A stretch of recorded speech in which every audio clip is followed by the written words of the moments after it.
把肋骨咳断了。大陆一名29岁男子因为感冒大力的咳嗽，突然听到咔的一声，右胸开始剧烈疼痛。检查发现他的右侧肋骨有一根竟然断裂。国内医师表示，虽然这样的状况不常见，但主要是因为肌肉突然收缩，产生反向力道，通常发生在第5到第9根肋骨，尤其是骨质疏松或是肥胖者就要特别注意。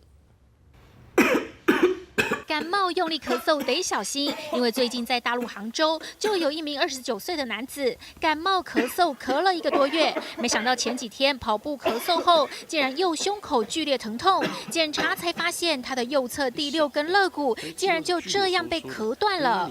就咯噔一声的感觉一样的，反正怎么说呢，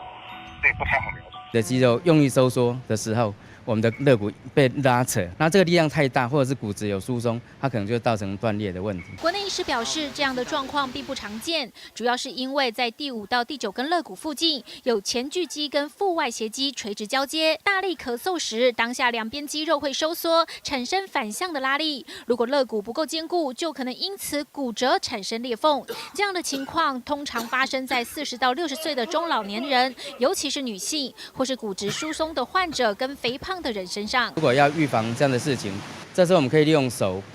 扶住我们的肋骨，然后在做这样咳嗽的动作的时候，一方面它也比较不会痛，那它也不会可以保护我们的肋骨。用力咳嗽的时候，可以像这样稍微扶压住肋骨，保护它。好在这名咳断肋骨的男子，医师说只要吃止痛药，不要再过度用力，肋骨会自己慢慢愈合，再长回去。记者林玉玲、陈建国台北报道。